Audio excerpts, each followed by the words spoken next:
गुरुजी को प्रणाम, सारी संगत को नमस्कार फ्रॉम सबीना गुर्जर। गुरुजी हमें 95 में मिले और उस समय किसी ने हमें बताया कि कोई बाबा आया है, वो क्योर करता है। क्योंकि मेरा बेटा उस टाइम 7 साल का था और उसके गले में पस होने की वजह से वो हर महीने बुखार में तड़पता था, क्योंकि एक दवाई को छोड़ के बाकी उस पर लगती नहीं थी। इसलिए मेरी मदर इन लॉ को बहुत कीननेस थी कि वो हम जाएं जरूर गुरुजी के पास। मेरी अपनी टांगों में इस कदर दर्द रहती थी कि मैं और मन में यही था कि मैं सुन रही हूँ वो इतने हार्ट और कैंसर सब ठीक कर रहे हैं, तो अपना भी कल्याण कराने की इच्छा होती। जब हम गुरुजी के पास गए तो उस समय गुरुजी का कोई मंदिर नहीं था। वो ओरिजिनल डेरा उनका उस समय सिर्फ जलंधर में था। वहां से वो दिल्ली आए थे कुछ टाइम के लिए लोगों का कल्याण करने के लिए। तो उन्होंने अपने पीछे हमें बोला आने के लिए और कहीं लेके गए। वहां मैंने देखा सब ड्राइंग रूम है किसी का, तो लोग तो जमीन पे बैठे थे और मैंने सोचा कि मैं बैठ नहीं पाऊंगी। उन्होंने अपने आप को जाके कमरे में बंद कर लिया। मैं वहां खड़ी रह गई। कुछ देर बाद गुरुजी बाहर आए, काफी सारे लोग थे उधर, तो सीधा मेरी तरफ आके मुझे इशारा करा खड़े होने के लिए। मुझे नहीं पता था, मैं कब थक के बैठ गई थी वहां पे। कहते हैं 10। मैंने कहा जी मेरा मुंडा तो उदी छड़ अपनी 10 तेनू की प्रॉब्लम है। मैं कहा जी मेरी टंगा बहुत दर्द कर दिया ने। कहते हैं इन्नी देर इत्थे बैठी रही तेनू दर्द हुई, अज तो बाद नहीं होएगी। ते ओ दिन ते अज दा दिन वो दर्द कदी भी लौट के नहीं आई। कहने मुन्ने दा दस। मैं उन्होंने कोई डिटेल्स नहीं दसिया। I just told him, I said गला खराब रहता है। सो ही सेड घर चौल बनाना ते खाना बंद कर दो ते सोने दा ओम पना दे इनू। तो मैंने धीरे से उनको बोला कि जी जॉइंट फैमिली है। कहते हैं ठीक है, फिर तू तेरा घर वाला तेरे दोनों बच्चे सारी उम्र न चावल खाओगे न वरतोगे। और उसके बाद मैं अभी सोच ही रही थी कि सोने का ओम छोटे से बच्चे को अब एक सोने की चेन में डाल के पहनाना पड़ेगा। तो वो अभी मैं सोच ही रही थी तो मेरे को स्माइल करके कहते हैं पीले धागे विच पहना दें फिर। तो I could make out that he can read minds, that yes इनको नहीं तो मेरी बात कैसे पता चली। उसी के बाद उन्होंने काफी सारी और ब्लेसिंग्स दी मटेरियलिस्टिक, एंड मुझे कुछ भी एज सच मैं सुनती गई, लेकिन मेरे को कुछ उस टाइम समझ नहीं आ रही थी कि ये किस तरह और कैसे होगा आगे। उसके बाद गुरुजी के चरनी लगने का जब हमें मौका मिला तो वो तब तक जलंधर वापस जा चुके थे और वहां पे हमें काफी सारे लोगों के सामने उन्होंने बिठाया और उनसे उनकी आप बीती और जितने गुरुजी ने कल्याण करे थे वो सारे सुनाए। तो मेरे हस्बैंड ने उनसे पूछा कि गुरुजी ये आपने ये सब कल्याण इनके करे तो बहुत अच्छा है, लेकिन आप ये हमें क्यों सुनवा रहे हैं? तो आगे से स्माइल करके गुरुजी ने बोला कि मेरे ब्लेसिंग्स देन दे बड़े तरीके ने ते किन्ने कल्याण ते मैं गुप्त कर जाना वा, लोकां नू पता भी नहीं चलदा। ते बड़े तरीकां विचों एक तरीका यह हैगा है जो बोलदा है उदा भी भला, जो सुनदा है उदा भी भला, ते दोनों तरफ मेरी ब्लेसिंग्स चल रही होंदियां ने। वो पता करन तुहाडा काम नहीं, तुसी अपनी ब्लेसिंग्स लो। तो उसके बाद जब गुरुजी ने हमारे इतने कल्याण करे तो फिर वो हमको भी बोलते थे कि 10। मेरे फादर को बताया गया कि लिम्फोमा है, cancer of the lymph glands, और 3 महीने से ज्यादा नहीं दिया। ये 95-96 की बात है। गुरुजी के पास हम गए, हमें पता चला कि वो कहीं आए हुए हैं। हम अंदर गए, वो सेटी पे बैठे थे, बहुत ज्यादा औखे थे, आलती पालती कभी इधर कभी उधर कभी इधर। तो हमसे भी और जो पहले पुराने भक्त आए हुए थे उन्होंने बोला कि जब गुरुजी किसी का कल्याण करते हैं तो क्योंकि वो इंसान की जूनी में है तो वो मर्ज अपने ऊपर ले लेते हैं पहले, ताकि आपको भोगना ना पड़े, कष्ट ना हो। लेकिन गुरुजी को कष्ट होता है और फिर वो रिन्यू होते हैं, फिर मतलब उनमें इतनी शक्ति है कि वो फिर he is again ready to take more. मैं और मेरे हस्बैंड कुछ बोल नहीं पाए उनको उस दिन, कुछ भी नहीं बोल पाए, और हम चुपचाप वहां से चले गए। गुरुजी ने कुछ टाइम बाद फोन करके हमें बुलाया और बोला कि मैं किसी के घर जा रहा हूँ ब्लेस करने के लिए, और तुम दोनों को मेरे साथ चलना है। हम गए और वहां पे मैं बिल्कुल पीछे जाके बैठ गई। उन्होंने मेरे को बुलाया, साथ बिठाया और उसके बाद मेरे से बात भी नहीं करी। मैं यही सोच रही थी कि यहाँ एक हंसी का माहौल है, मेरे फादर हॉस्पिटल में है, तो हमें क्यों यहाँ बुलाया गया है। एकदम मेरी तरफ देख के कहते हैं तेरे प्यो दा कैंसर ठीक कर देता है। मैंने तो वो शब्द बोले भी नहीं थे, लेकिन अस्पताल में रिपोर्टें चेंज होने लग गई और डॉक्टरों को भी समझ नहीं आ रही थी कि क्या हो रहा है। पहले 3rd डिग्री आ रहा था और अब क्या हो रहा है। तो गुरुजी स्माइल करके बोलते थे, डॉक्टर हैरान हो गए, डॉक्टर ने कंफ्यूज कर दिता। ये उनकी लाइंस थी। और उसके बाद मेरे फादर को जब दूसरे हॉस्पिटल में शिफ्ट किया गया तो वहां उनकी मेमोरी फेल हो गई। गुरुजी ने बताया काले चने प्रवाह कर दो। 2 दिन बीत गए, कुछ नहीं हुआ। फिर पता चला हमें कि जो चने थे वो प्लास्टिक के पैकेट में थे और क्योंकि गांठ लगी रह गई थी, वो पहले ही नीचे गिर गए थे पानी में, तो वो बहाव नहीं हुआ था। गुरुजी ने बोला चने प्रवाह नहीं हुए, दोबारा करो। जब दोबारा करा तो इंस्टेंटली मेरे फादर रिवाइव हो गए और इस महीने ही मेरे फादर 82 इयर्स उन्होंने कंप्लीट करे हैं।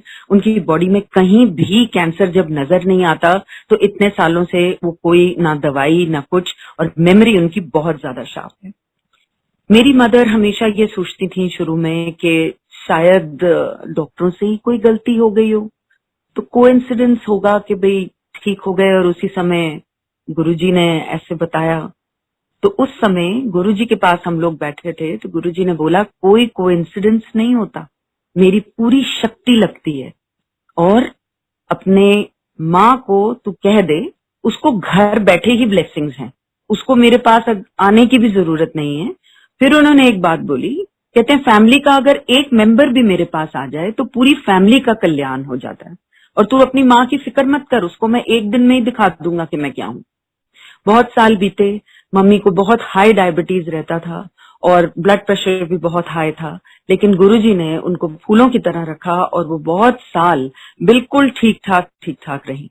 उसके बाद एक दिन गुरुजी ने बोला तेरी मां नू मैं बचा दिता है, जिसपे मेरी मां ने जवाब दिया मैनू की होया, मैं तो बिल्कुल ठीक ठाक हाँ, क्यों कह रहे हैं इस तरह गुरुजी। तो मैंने कहा जी आपको सिर्फ उन्होंने यही बोला है कि आओ, तो आप वहां जाके जहां सभा लगी है गुरुजी की, वहां आपको चाय प्रसाद और लंगर प्रसाद छकना है और आपको बोलने की कुछ इजाजत नहीं है।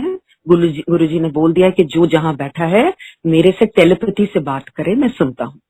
गई, अपना लंगर छका, चाय प्रसाद ली, वापस आई।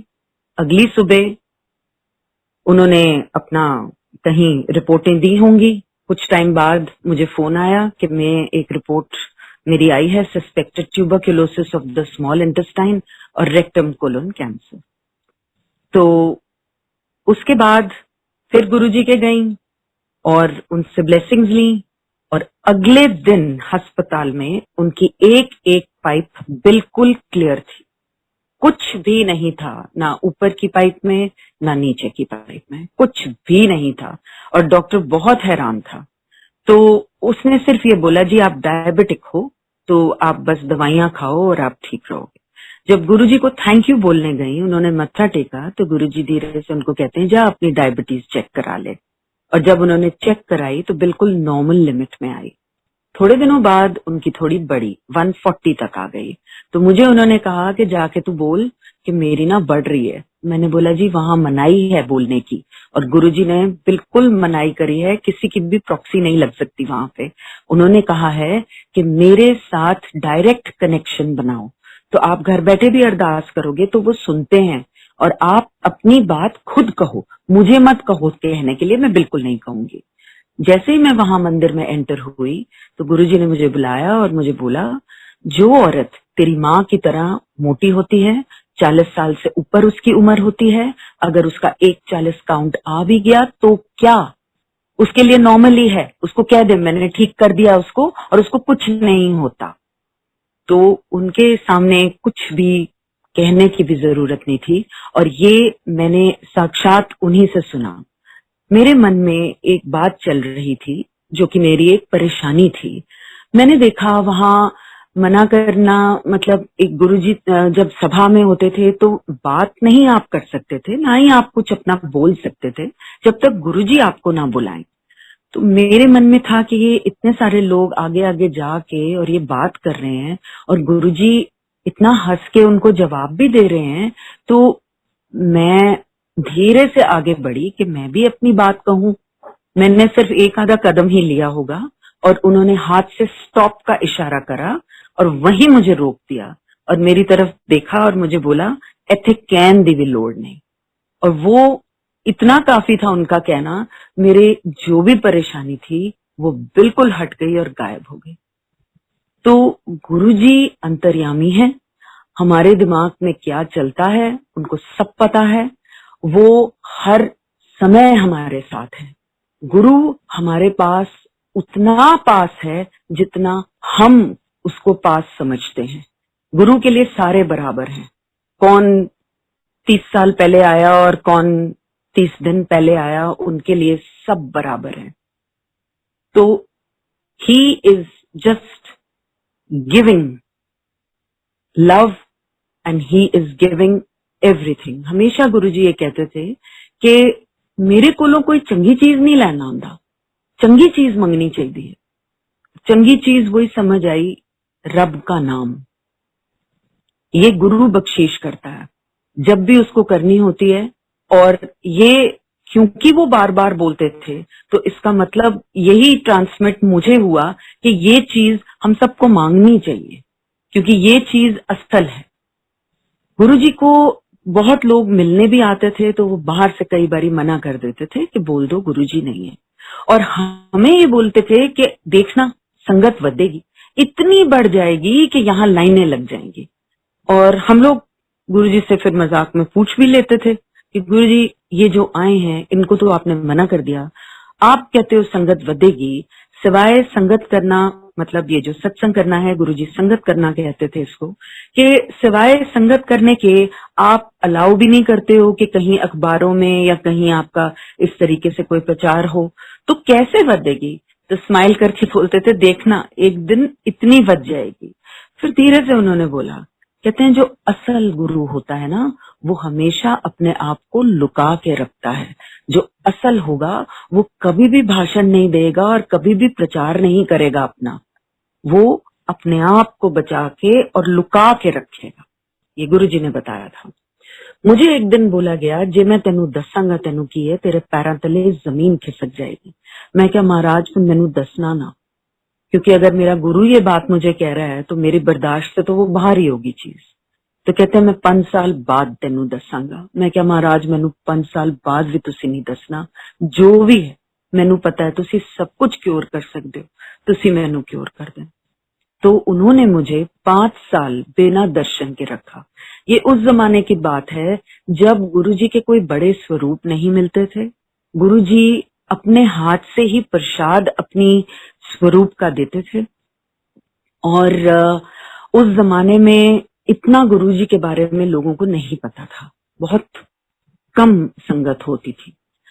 मुझे ये कहा गया कि 5 साल ना तू मुझे मिलेगी, ना दर्शन तेरे को मिलेंगे, और जब मैं तुझे कहूंगा तू वापस आएगी।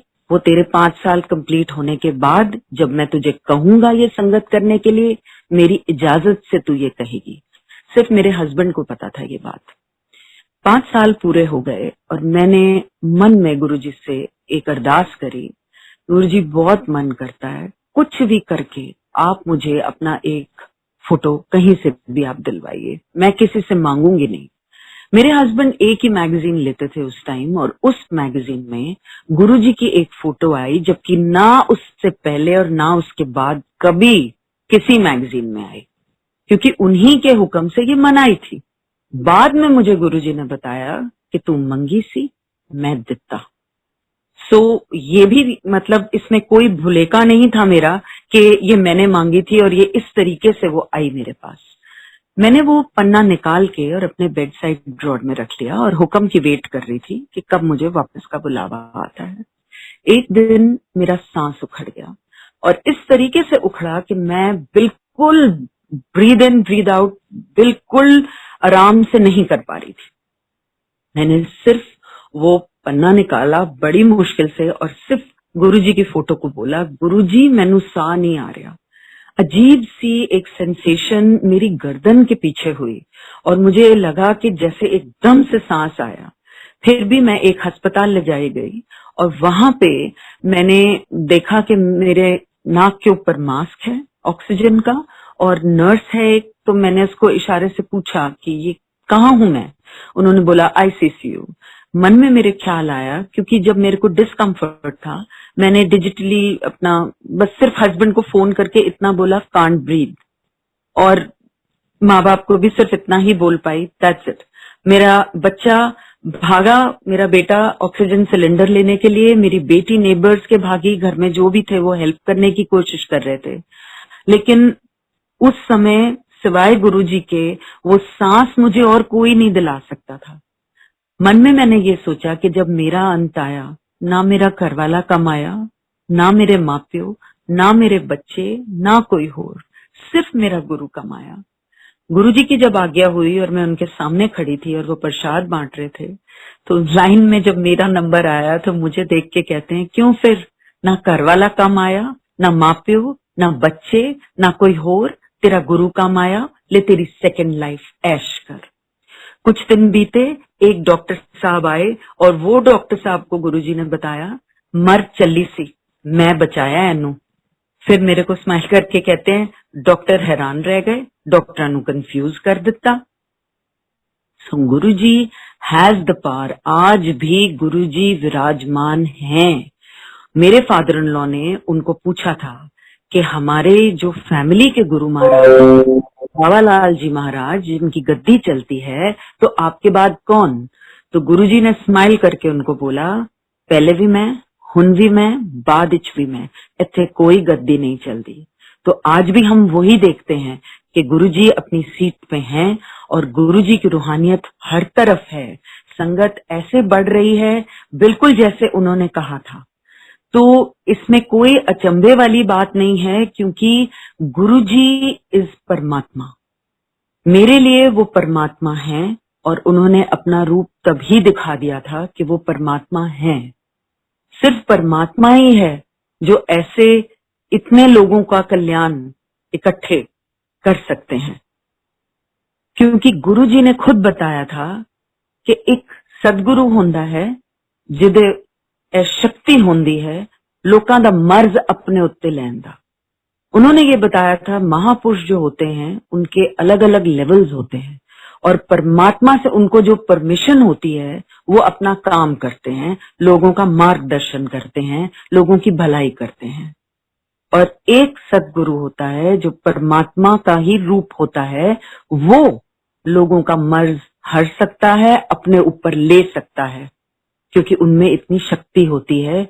He is from the light. उन्होंने ये समझाया कि वो उस सचखंड खुद हैं जिस सचखंड की वो अक्सर बात किया करते थे, वो आप सचखंड हैं, वो परमात्मा का ही रूप है।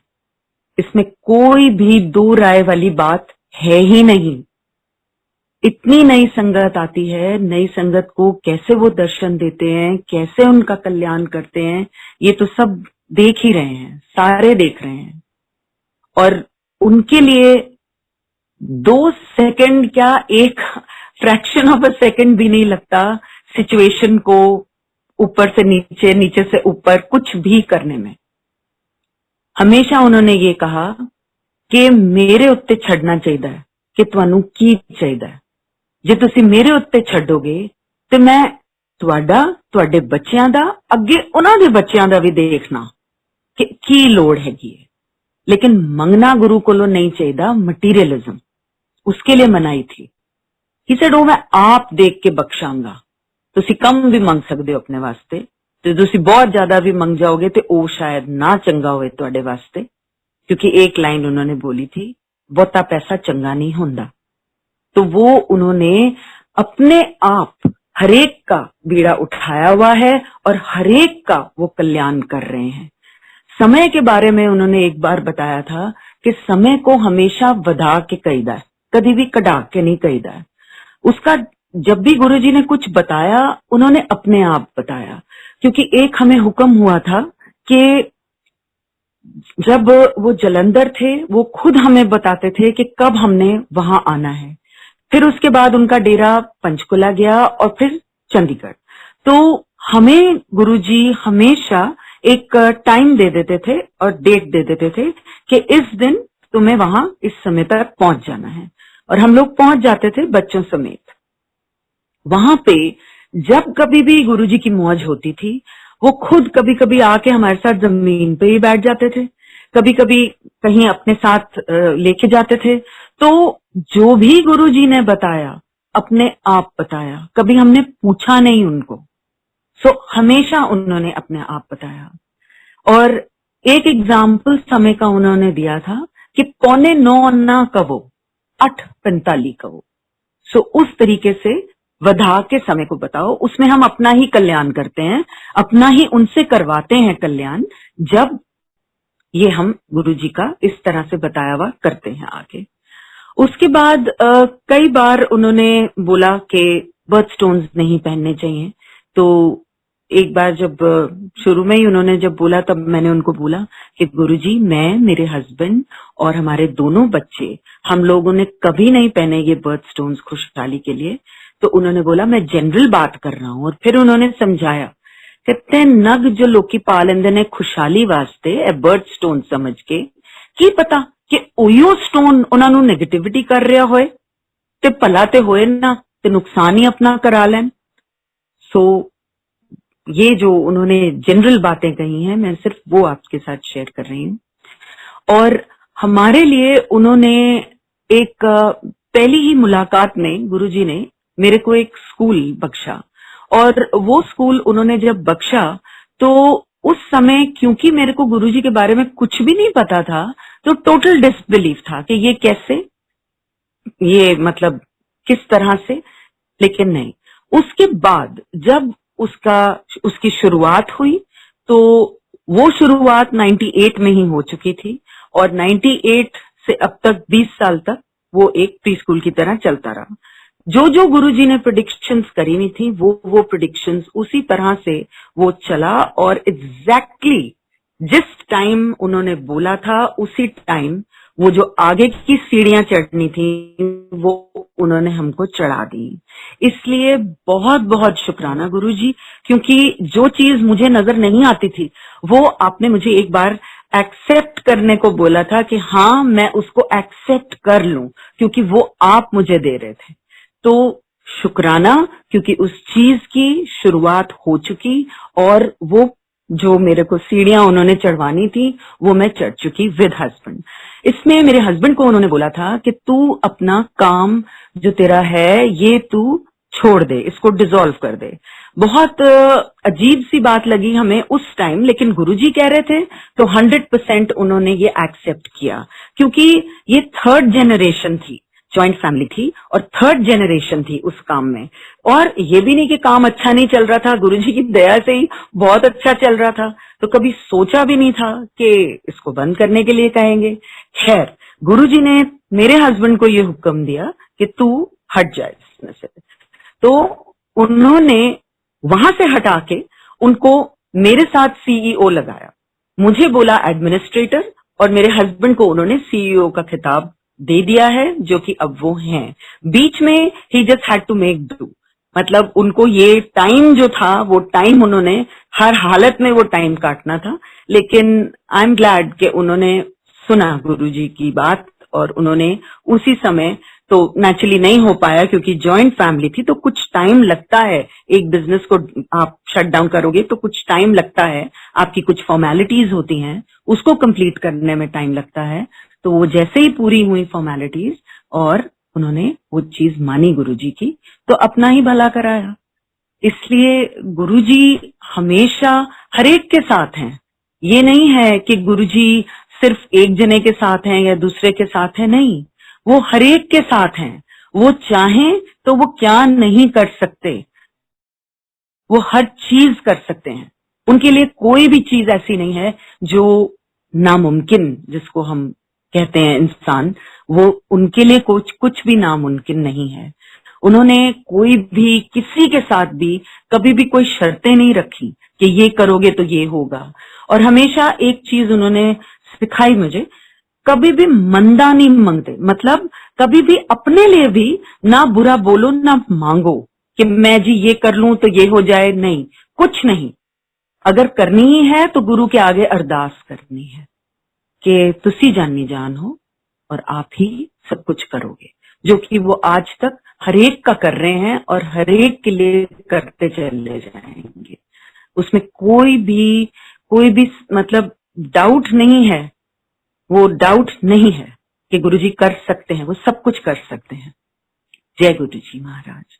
गुरुजी ने एक बात सिखाई थी, he said, जानवर जो ਹੁੰਦੇ ਨੇ ਉਹ ਮਰ ਕੇ ਵੀ ਕੰਮ ਆਉਂਦੇ ਨੇ, ਉਹਨਾਂ ਦੀ ਬੈਲਟ ਬਣ ਜਾਂਦੀ ਹੈ, ਉਹਨਾਂ ਦੇ ਬਟੂਏ ਬਣ ਜਾਂਦੇ ਨੇ, ਖਾਣ ਦੇ ਵੀ ਕੰਮ ਆਉਂਦੇ ਨੇ। ਇਨਸਾਨ ਕਿਸ ਕੰਮ ਦਾ, ਇਨਸਾਨ ਕਿਸੇ ਕੰਮ ਦਾ ਨਹੀਂ। ਇਨਸਾਨ ਰੱਬ ਨੂੰ ਸ਼ੁਕਰਾਨਾ ਕਰ ਲੇ, ਉਹਦੇ ਵਾਸਤੇ ਉਹੀ ਬਹੁਤ ਹੈ, ਤੇ ਹਮੇਸ਼ਾ ਰੱਬ ਦਾ ਸ਼ੁਕਰਾਨਾ करना चाहिए। फिर उन्होंने बताया, आंख, नाक, मुंह, कान आगे लगे हैं, पीछे क्यों नहीं, इस चीज का शुक्राना कर। बच्चों के लिए उन्होंने हमेशा ये बोला कि कभी भी उनको पढ़ाई के लिए प्रेशराइज नहीं करना चाहिए। जो बच्चा जितनी क्षमता रखता है उसको उतना ही पढ़ना चाहिए, और कभी भी ज्यादा प्रेशर देने की वजह से अगर हम लोग एज पेरेंट्स ज्यादा प्रेशर देंगे तो कभी कभी बच्चे जो होते हैं वो उनपे ठीक असर नहीं पड़ता, इसलिए कभी नहीं करना चाहिए। ज्यादा रिचुअल्स जो हैं, वो रिचुअल्स गुरुजी ने कभी भी नहीं बोला कि आप किसी भी रिचुअल में ज्यादा पढ़ें और रिचुअलिज्म को अपनाएं। ठीक है, एक नॉर्मल प्रोसीजर से अगर किसी रिलीजन में कोई प्रेयर होती है तो उसके लिए उन्होंने कभी मनाही नहीं करी, उसके लिए उन्होंने बोला, like he was always very liberal कि आप वो कर सकते हैं, लेकिन बहुत ज्यादा रूढ़िवादी नहीं होने के लिए उन्होंने कभी अग्रसर किया किसी को भी। गुरुजी ने एक बार बैठे बैठे ही बोला कि हालात बहुत बहुत बहुत माड़े आ रहे ने, जो पाठ करेगा वो बच जाएगा। सो पाठ जो है वो किसी को जो चीज वो अपने इष्ट को, गुरुजी को, कुछ भी जो भी पाठ भगवान की तरफ लेके जाता है और जिसमें भगवान की तरफ ध्यान लगता है, basically everybody in times of today should according to Guruji do their part। and बहुत सिंपल चीजें कई बारी बोली उन्होंने कि, लेकिन उनका वजन बहुत ज्यादा था जो वो सिंपल चीजें थी। गुप्त पाठ, गुप्त दान। गुप्त पाठ का मतलब ये नहीं है कि अगर कहीं पाठ किसी को बताना है तो क्या पाठ करना चाहिए वो बताने की कोई मनाही नहीं है, लेकिन हम कब करते हैं, कहाँ करते हैं। मतलब अगर मैं बैठी हूं और मेरे साथ कोई बैठा है तो गुरुजी हैड सेड, नाल बैठे नु ना पता चले जब मन जाप चल रहा है, तो वो बताना मना है, वो गुप्त रखना है कि आप किस टाइम करते हैं और आप उसको कैसे दोहरा रहे हैं। और उन्होंने ये बोला कि प्रेयर के लिए घर का कोई भी कमरा इस्तेमाल किया जा सकता है, कोई मनाही नहीं है, कोई रिस्ट्रिक्शन नहीं है कि भगवान को आप कब याद करते हो। आप घर के अंदर हो या आप मार्केट गए हो या आप अपनी गाड़ी में हो, आपका ध्यान अगर भगवान में आपने लगाना है तो आप कहीं भी लगा सकते हो। और एक दिन मुझे उन्होंने बोला कि जब लिपस्टिक लौंदे हो उस वेले गुरु चेते होए, मतलब मेरे माइंड सेट में हर वेले ये जागृति होनी चाहिए कि मेरा भगवान मेरे साथ है। वो चाहे ऑर्डिनरी काम घर के हों और हम लोग अपने डेली काम अगर कर रहे हैं तो उसमें हमें हमेशा ये महसूस होना चाहिए कि भगवान हमारे साथ ही है। मेरे को और मेरे हस्बैंड को उन्होंने बोला, सब तो उच्चा पाठ जद करवाला करवाली दी सेवा करे, करवाली करवाले दी सेवा करे, दोनों मिलके अपने बच्चों नू सवारो ते अपने घर नू कलेश रहित रखो, ए सब तो उच्चा पाठ। एंड वी ट्राई कि एक दूसरे की हेल्प हम करें। एंड बच्चों के लिए भी he had set certain rules. And मेरे बेटे को उन्होंने जब उसने 12वीं खत्म करी, तभी गुरुजी ने कह दिया था कि इसको मैं वकील बनाऊंगा। तो हम बहुत हैरान हुए, क्योंकि उस टाइम ये हुक्म नहीं था कि फैमिली का बिजनेस बंद करो। तो हम यही सोचते थे कि एक ही लड़का है, वो फैमिली के बिजनेस को नहीं करेगा तो क्या करेगा। लेकिन फिर गुरुजी ने समझाया और कुछ बातें बोली, और उसके बाद उन्होंने बोला कि मैं एनु वकील बनावांगा। तो आज की डेट में वो वकील है, और जैसे गुरुजी ने उसको जो जो गाइडलाइंस दी हुई हैं वो फॉलो करने की कोशिश करता है, और डेफिनेटली जहां जहां गुरुजी ने उसको लेके जाना है वो उसके हमेशा साथ हैं। बेटी के लिए भी जैसे भी उन्होंने बताया था वैसे वैसे अनफोल्ड होता चला गया, और बिल्कुल जिस तरीके से उसकी डेस्टिनी उन्होंने सेट करी थी, वो मेरे ख्याल से हम माँ बाप होके इतना बढ़िया नहीं कर सकते थे जो गुरुजी ने किया। तो वो जो बात उन्होंने बोली थी कि आप जब सरेंडर करते हो, उन्होंने सिर्फ एक चीज हमें शुरू में समझाई थी कि मुझे सरेंडर कर दो। जब आप अपने आप को उनके आगे, उनके चरणों में अर्पण कर देते हो, तो फिर आपकी जिंदगी आपकी जिम्मेवारी नहीं, वो उनकी जिम्मेवारी। वो जहां जहां आपको लेके जाएंगे, जैसे जैसे आपको रास्ते में मोड़ेंगे, आपको वो करना पड़ेगा, और वो डेफिनेटली आपका रास्ता बनाते चले जाएंगे और आप आगे की तरफ चलोगे। गुरुजी के सामने उन्होंने मना किया था कि मुझे कभी चिट्ठी ना लिखना, कभी भी चिट्ठियां नहीं लिख दे गुरु नू। तो चिट्ठी का मतलब चिट भी होता है कि कभी भी यस और नो की चिट नहीं उनके आगे डालनी चाहिए। और ये बात उन्होंने बहुत क्लैरिटी से समझाई, बिकॉज आप फिर गुरु को दूर समझते हो अपने से। वो दूर नहीं है, वो वही है। तो जो साथ खड़ा हुआ है तो उसको तो आप कभी चिट्ठी लिखोगे नहीं ना। He is there with you everywhere. तो आप सिर्फ उनसे अरदास करिए। उन्होंने सिर्फ यही सिखाया कि मेरे साथ आप अरदास करके जो भी। उसके बाद एक दिन एक आंटी आई, तो हम लोग वहां बैठे थे गुरुजी के पास। गुरुजी ने बोला कि एनुदास मैं तेनू की क्या है।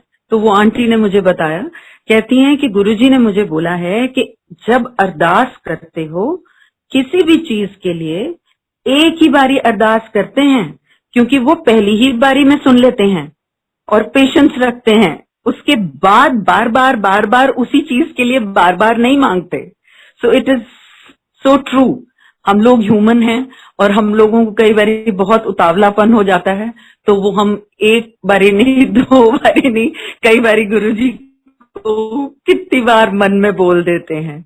तो वो गुरुजी ने सिखाया था कि अरदास इक्को बारी करी दी है, बार बार नहीं। सरेंडर के लिए मैं दोबारा वही कहना चाहूंगी कि गुरुजी सेड कि मुझे सरेंडर कर दो। जब आप गुरु को सरेंडर करते हैं तो उन्होंने दूसरी चीज ये समझाई कि वो जूते बाहर उतारे हैं ना, वो अपनी इंटेलिजेंस भी वहीं उतार कर आओ जूतों के साथ।